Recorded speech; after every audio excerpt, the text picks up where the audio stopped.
if we could just continue to grab that one more over and over again, like, I think in a way, like, we are fixing the system, right?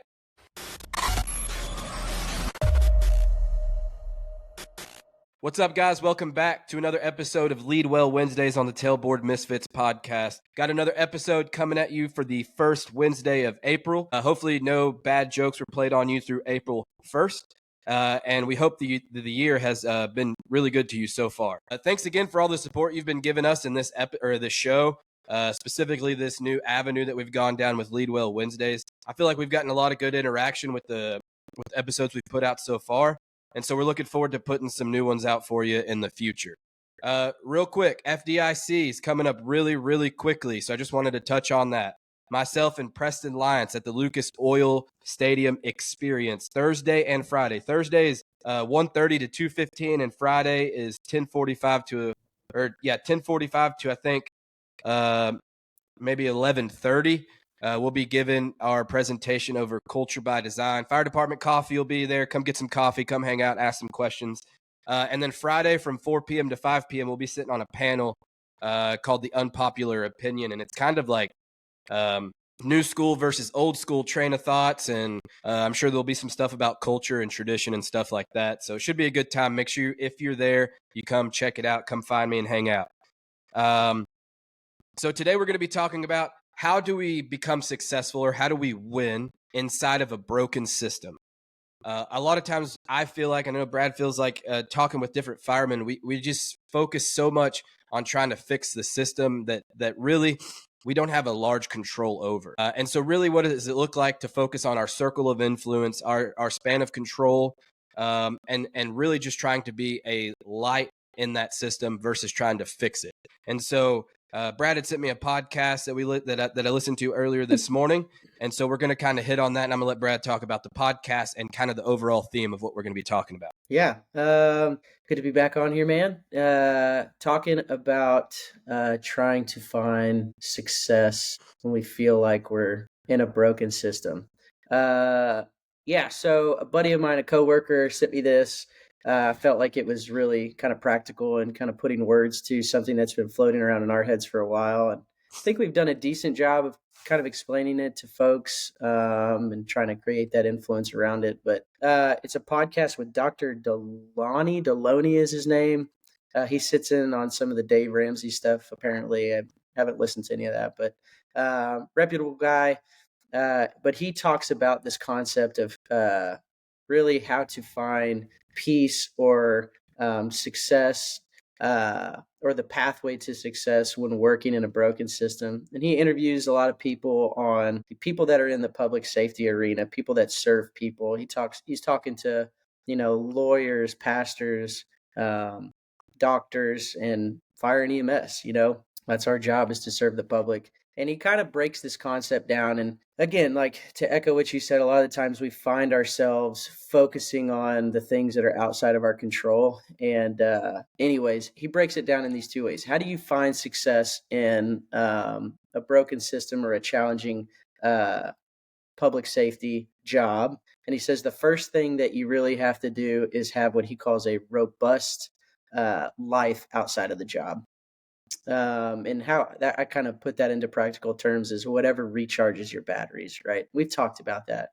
I think a lot of times, especially guys, most of the guys that are probably listening to this podcast, guys that are into the job, we don't look at it as work a lot of the time, but it kind of takes up a lot of our headspace, even when we're at work and when we're off work. Sometimes that can take a toll. You're thinking about the job, you're doing things around the job, whether you're attending conferences or you're helping teach conferences or you're doing a podcast, like whatever it is, like you're constantly in it. And sometimes for us, the guys that we would consider into the job, that actually does recharge our batteries. So don't sell yourself short in that way, but you got to find something that gets you recharged.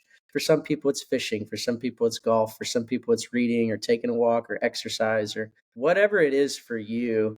You have to find what recharges you and kind of fills you back up, because you can't pour out into the job and give people something that you don't have. So you have to find a way to fill that cup. And what I encourage guys that are listening to this to do is define that. If you need to write it down or whatever, and and kind of get crystal clear in what recharges you. And then the second part to that, I would say, is find a way to build that into your routine and be consistent in it. Find a way to consistently come back to. We all fall short of that, and we kind of get ahead of ourselves, and we're jumping around and we're doing all these things, and we fill up our schedules, and we realize, like, man, when was the last time I actually rested? I do that a lot. For me personally, I'm a man of faith. I find my most rest when I'm in prayer and reading the Word. Like that's really what starts to recharge my batteries. And then there's other things for me, spending time with my family, exercising, and doing all those things. And you have to find a way to be consistent in all that. And I think that'll help recharge. So when he talks about this concept, that's kind of the first component is Yeah. have a robust life outside of the job. So, talk about, I feel like there's some value here, and maybe we can lead people through personal experiences, because I know I myself have found myself in those spots where I feel like I have been focusing on things that are just grossly out of my control and not really even realizing it in the moment, but it goes on for a period of time, and finally, exhaustion sets in or whatever. It starts affecting sleep at some point. And so what are maybe some warning signs or some key points that you kind of like key into, like, okay, this is affecting me to a detriment, to kind of key into that, like, okay, hey, I need to take a step back and try to just, like, in your words, just like recharge your batteries? Man, that's a good question. I think, like, it's funny for me, and some people, everybody's a little different. I can tell you I've been in our department now for over 10 years, and I could probably count on one, maybe two hands, the amount of times where I was just like, man, I really don't want to go to work tomorrow. I love going to work. I love my job.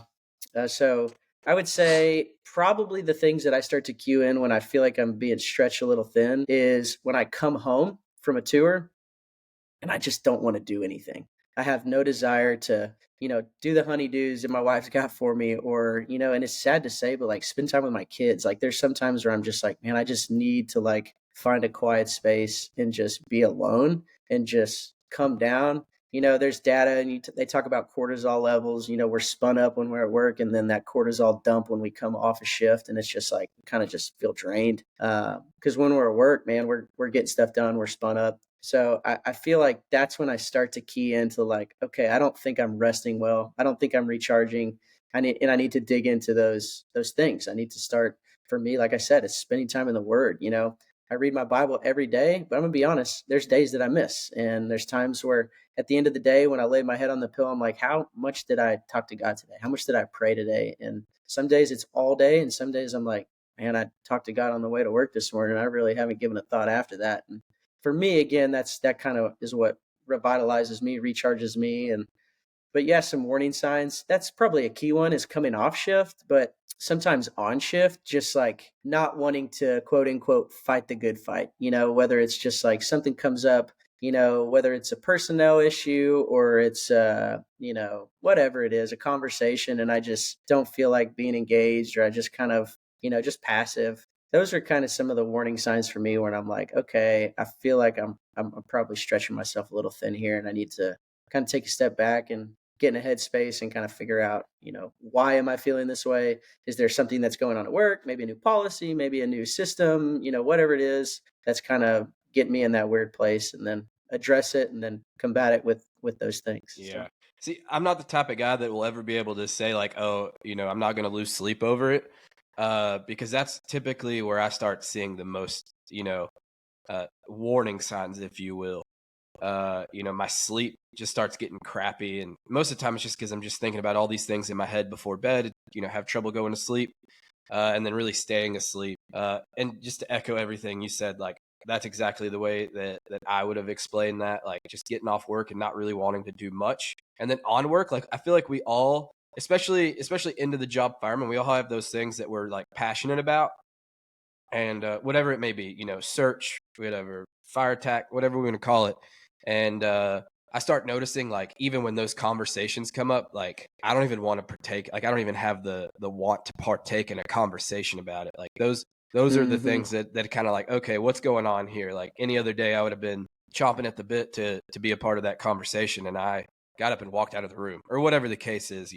So anyways, I thought there was some good value to be had just talking about like those trigger points and warning signs to be able to recognize that we're overspending ourselves and we need to recharge. Yeah, and the last thing I would add to that would probably be and we've talked about it on here. You got to have a circle, right? You got to have a people around you that can come to you, that feel like they can come to you and be like, "Hey, man," like we talked about in the past, like, "Hey, man, you're slipping." I think having people surrounded, you're one of them, obviously for me, and there's a handful of guys I have in my corner that are unapologetic about like, "Hey, dude, like something's off with you. Whatever it is, your attitude, or you just don't seem your normal self. You just seem like you're not engaged. What's the deal?" And then that's, I'd say, is another real big marker on like, okay, let me take a look. Like, what's the deal? Yeah.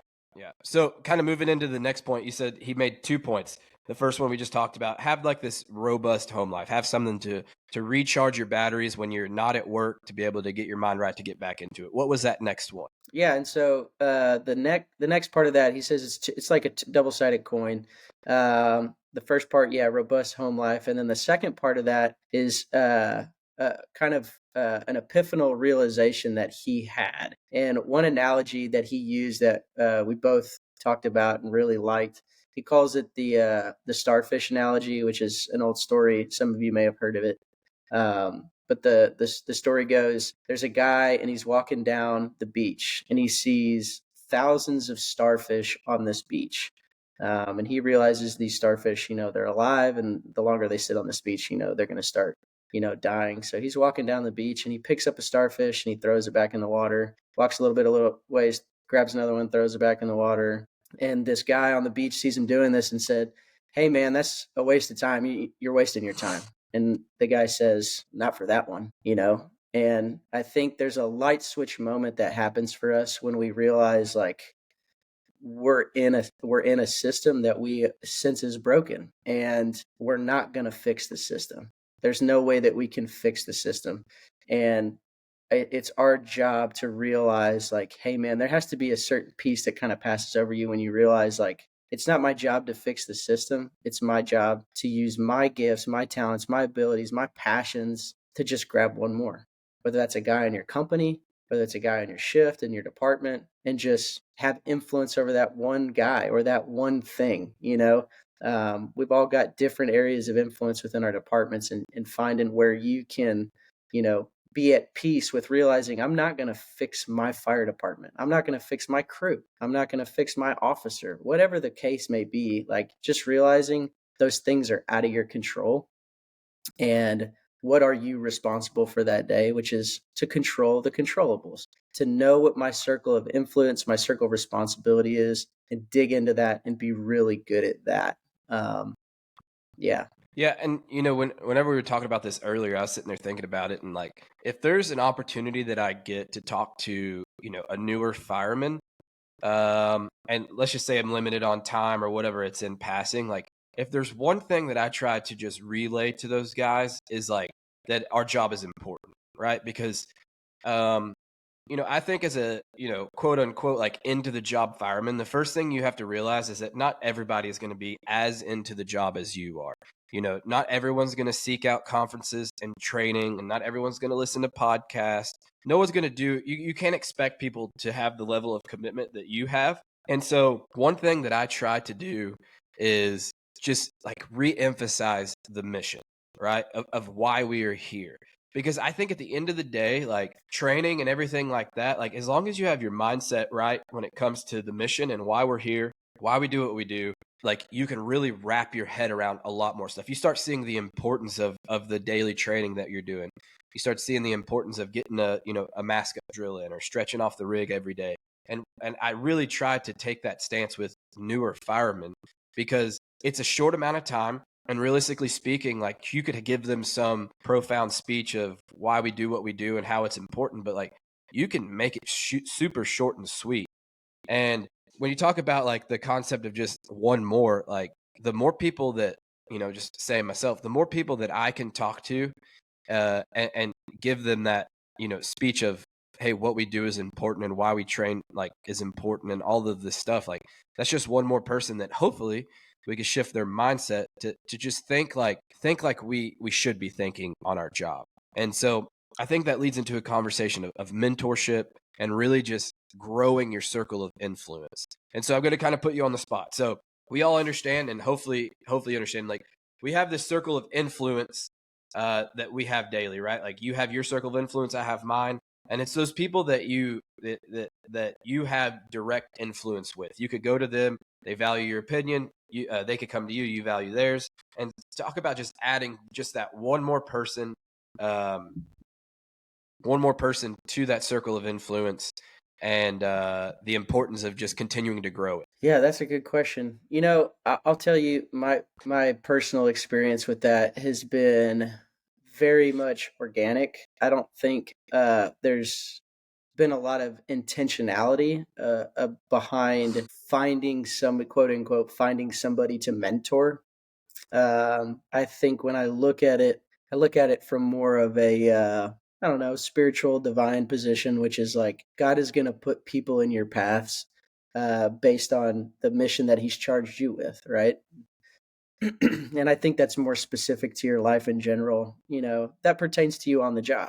We're all built different. We all have different talents and things that we're good at, strengths and weaknesses. And so I feel like the more that I've kind of focused on my own personal growth and development and being the man that I envision that I want to be. We talk about mission and vision. When I start to embody the person that I want to be and doing the right things, I feel like people fall in your path. God puts people in your path. And I think to recognize that we are here, and I believe that just, even outside of the job, we're here to serve others. And when I realized that those people are starting to become under my circle of influence, whether they've seen something in me that they want to gravitate towards, I think it opens me up to a conversation to start building relationships. And then I can start being intentional kind of once I recognize that, like, hey, this guy's asking a lot of questions. He's engaged the job. He keeps coming to me with stuff, whether he's texting me or asking me questions on the job. And I feel like over the years I've become sensitive to that. And and yeah, and then you grab one guy, right, and you start pouring into them what you see. And a lot of the times, we kind of just want to take this, we want to grab everybody. We start being real intentional, and sometimes start being real intentional about like trying to mentor all these people or be a voice, and not everybody cares what you have to say, just to be quite honest. And I think the people that want your opinion are going to ask for it. And yeah, just being intentional with those guys. I think we've only got so many hours in a day. There's only so many hours in a tour shift to be able to do those things and be intentional about pouring in and mentoring a specific individual.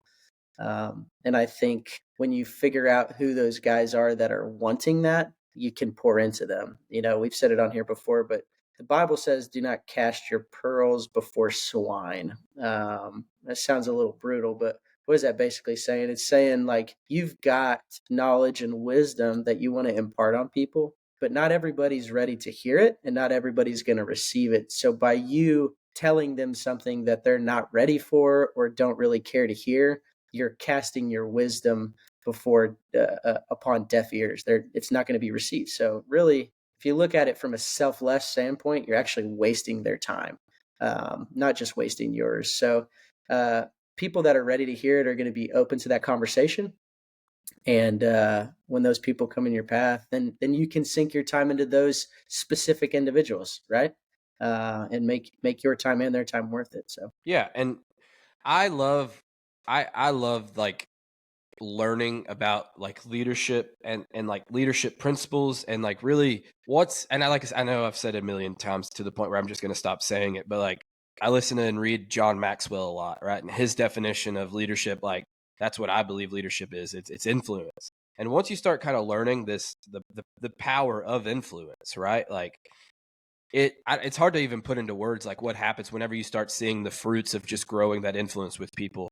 And really, like for me, when it started to really show itself to me is like when people that have been, let's just say, people that really have no reason to want my opinion on something start asking my opinion on something. That's when I was like, okay, like the work that I'm putting in and the intent behind it is paying off. And We kind of started talking about through this is like how we're winning in a broken system, and it's talking a lot about like how to recharge our batteries, and then just the power of one more, right? The starfish analogy. And so people listen to this were like, okay, like what does it look like? I want to just keep continuing to fix the system. Like that's my goal, is to fix the system, just to fix the system. And really, we talked about like that's for the most part, like unless you're a chief level officer or you're in a position of like very, very formal influence, it's really out of our control. The system is out of our control. We could gain influence with those officers or those people that are in control of the system to try and impart that. But I really wanted to hit on like, what does it look like to just be focused so much on trying to fix the system and it just never working, right? We just keep shooting bullets that just miss the mark, right? We continue on and on and on. And like, what eventually happens when we realize that we just can't fix that system? Yeah, so I think you're at a crossroads.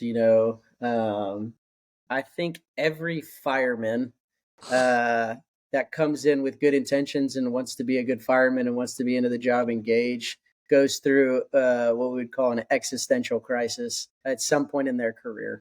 It could happen 3 years into the job, it could happen 10 years into the job, but I feel like usually it's that 5 to 10 year mark when you've kind of been into the job for a little bit, and you're starting to reach this place where you kind of understand the system that is your fire department, how it operates tactically, staffing wise, all the things. And you start to see the holes, or what you would perceive to be failures or things that need to be fixed. And you start to become hyper aware of these things, and you start to look at these things and be focused on these things. And I think you get to, a crossroads where you have to have an understanding of that kind of that starfish analogy, which is recognizing that the system is broken, and I'm not going to fix it. And then being focused on what you can control. Now, if you don't do that, which is kind of I feel like the direction of your question, if you don't do that, I feel like, and we've seen it in our own department, and you see it everywhere, right? Which is guys become extremely bitter to the system. They become extremely frustrated, and I think they start to focus so much on the things that are out of their control that they start to leverage things and make things happen, and it just doesn't ever end well. Whether it screws their reputation, or it damages them in spiritually, personally, mentally, and they basically just, we've seen it where they just kind of just write the job off.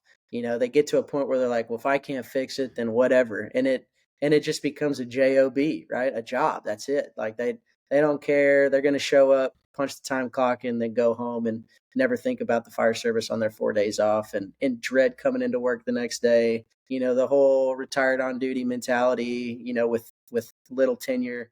You're halfway through your career, you're already retired on duty kind of mentality. And those are the guys that kind of just mentally check out, right? They go to slower stations, or they don't want to do training. They don't want to do this. They don't want to do that. They want to be 10 toes up. And it's really sad. And I feel like if we could just empower them and help them understand that, man, I know it's tough, right? We're fixers, we're firemen. We show up and we fix, we carve order out of chaos. That's our job. But we have to realize that our job is to not fix the system. Our job is to do our job well. That's what our job is, to learn the skills, the traits of being a solid fireman and carry the mission out, right? At that level, at our responsibility, our circle of influence, that's our job. And I think if we can just get guys to realize, man, the things that are out of your control are out of your control. That doesn't mean you can't have an intentional conversation, like you said. That doesn't mean that you can't try to obtain influence with the powers that be to try and to shape pathway, but you're never going to completely fix it. I came to kind of this realization, obviously before listening to Dr. Deloney talk. But one thing that kind of hit me one day was, man, like, what does it look like to build, in my eyes and our eyes, the perfect fire department, right? We could have the perfect fire chief. We could have the perfect administrative chiefs. We could have the perfect administration, perfect officers, mid-level managers, battalions, into the job firemen. We're hitting everything. We're hiring good guys based on value, not on merit. Like, we're doing it, right? And we hit the mark, quote unquote. We hit the mark. We've put all this work and effort into fixing the system, and we've done it, right? We fixed the system. Okay. Let's say it takes 10 years to do this, 20 years to do this, 30 years to do this, whatever it is. We fixed the system. Boom, we nailed it, right? Okay. You change the fire chief, and that could all go away like that. In a matter of seconds, you take it right back to 10 years ago, 20 years ago, 30 years ago. And now what, right? Okay, what's that going to make us feel like? Broken, empty, failures? Like, we have to realize it's not our job to fix the system. That doesn't mean that we don't need to be pointed in the right direction, right? And having those conversations and building influence and fighting for that. But at the end of the day, our job is not to build the perfect fire department. Our job is to build the perfect men and the perfect firemen. And that starts with ourselves. Yeah. We have to do that for ourselves. And I think when we realize that, we stop focusing on the things that are outside of our control. We start focusing on what do we have influence over? What do we have responsibility over? And just carving, as a buddy of mine put it, carving our little corner of excellence within our own department, our own crew. And I think that's where you win, is stop focusing on those things, because it's a pitfall, man. It'll mess your head up, and you'll feel like everything's a loss, everything's a failure. Yeah. And what's cool is, like, I think, like, as we're talking about this, sitting here thinking about it, like, I think the argument could be made, right? Let's go back to the starfish analogy, right? Like, if we could just continue to grab that one more over and over again, like, I think in a way, like, we are fixing the system, right? Like, Sure. as the time goes on and we're just continuously being that light within that broken system, like, eventually that system's going to be transformed. It might not be tomorrow, right? I think that's why it's important. We talked about having a robust home life, right? Being able to recharge your batteries, to be able to come to work and search and grab that one more and kind of get them to see things the way we see them, and the importance of what we do, and all the good things that we've already talked about. So I think that is super, super important. We kind of wanted to talk a little bit about focusing on now rather than focusing on the future, and the importance. And I think we kind of hit it just a little bit there, but just focusing on what we can do right now. And like you said, to be able to affect and influence our little corner of excellence within our department. And so it's a lot of stuff we've already talked about in past episodes. So please, we're not going to expand on it, but, like, what does it look like to focus on now, and to really start carving out our circle of excellence, or our corner of excellence at our department, and the positions that we have, whether you be a tailboard fireman or, all the way up to battalion chief level. Yeah. So, Dr. Deloney actually said, when I came to this realization that, like, I can't control the uncontrollable, he has a motto, that he says, I'll sit with you, and I think that's part of our job as a brother, is to recognize that people have frustrations, and they need to feel validated, right? Because they're valid frustrations. And I think when you realize, like, hey man, I can't fix it. I've learned, even me personally, I've been at our department for a little over a decade. Like, I'm not going to fix it, right? I can't fix it. I've tried, and that's taken me to weird, dark corners. I can't fix it, but what I can do is I can sit with you. I can listen to you. As Dr. Deloney says it, I'll sit with you. I'll pour your cup of coffee and I'll light your cigarette. Let's talk about it. Make people feel heard, make people feel validated. But again, it gives us an incredible opportunity to build influence and point people in the right direction, which is, hey man, we got to stop worrying about what this fire department is going to look like in 10 or 15 years from now. That is so far outside of our control. It's not even funny. And it's just going to ruin you, man. Our job is to focus on today. How can we be good today? How can we be good right now in this conversation? How can we be good next shift? Like, let's focus on the things that we have control over, which is ourselves first, right? We've talked about that, like you said, extensively on here. Like, there's so many different things to talk about when it comes to personal growth and development, but focus on your own skills, man. Focus on what kind of fireman you want to be next to her, what kind of fireman you want to be in 5 years from now. Those are the things that you do have control over.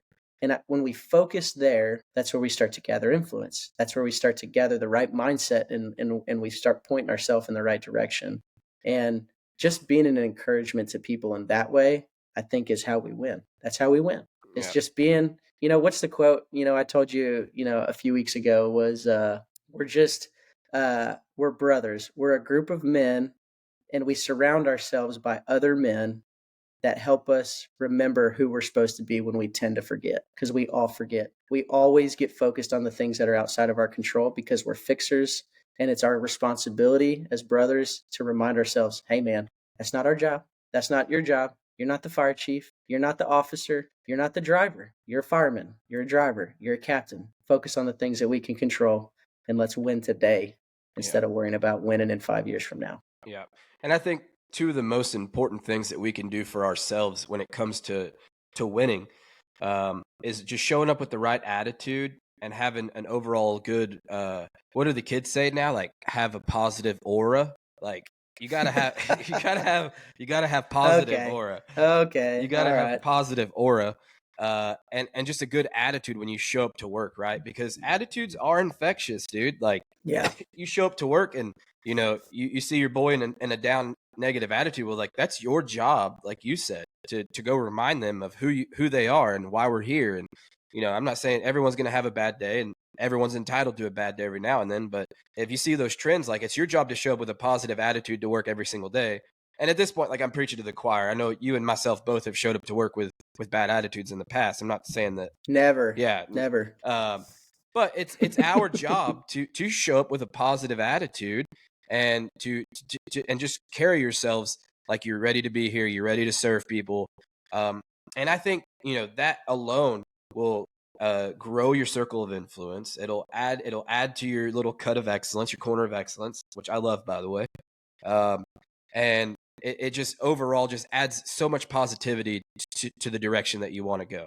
And I like just to reiterate, like when you sent me that podcast, something that was stuck out to me is like you can't continue to try to fix that system, but you do have to Mm, figure out a way to be a light within that system.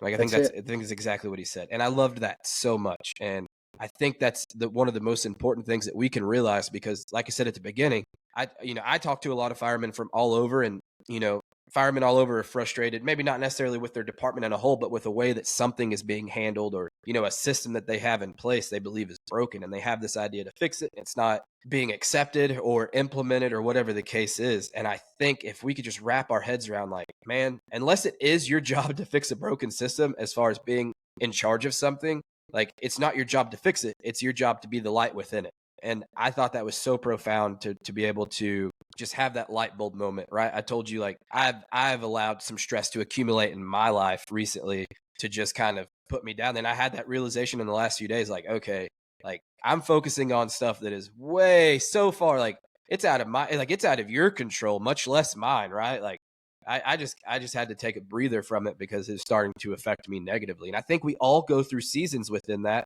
And I think that like every now and then you got to take a tour off work and you just got to be at home or just find something to recharge your batteries. And that's why as soon as you sent me this, I was like, okay, boom, we're talking about this. Like I love that so much. That was good. Is there anything else with this? Because I think we've covered all the points we really wanted to talk about. Is there anything else Hmm. that you can think of? That's it, man. Quit trying to fix the system and just worry about making your light brighter. That's it. Dang. Okay, well, I hope you guys got a lot out of this conversation. I will link the podcast episode below in the show notes so you guys can go listen to it. I think you sent me. If you don't want to listen to the whole podcast, start because it's got a weird name. The title of the podcast Yeah. is like "How to Convince My Sister to Leave Her Husband" or something like that. That's But it. That's the title. It's weird. yeah, but if you fast forward to like 33 minutes and just listen for a few, like 5-10 minutes after that, you'll kind of get this whole concept that we've talked about wrapped up and hear from the horse's mouth. So I'll make sure to link that below in the notes. Let's see. Today is Wednesday. Tomorrow, Firefighter Nation, another episode's going to drop from TBM. I'll be honest with you. I can't remember who we talked to, but most of the guests that I've had on, if not all the guests I've had on through Firefighter Nation, have knocked it out of the park. So I believe they stream it at like 7 a.m. in the morning. So if you don't catch the live stream of it on their Facebook or their YouTube, they do have a Firefighter Nation network that you can search and look up. And they have all the episodes from Tailboard Misfits there. So make sure you check them out. I will try to post it on mine. I think I'm behind one episode. I'm posting it on my platform, and I need to get that back up and running. So other than that, guys, just remember the best leaders know the way, show the way, go the way. Stay ready, stay humble, and we'll see you on the big one.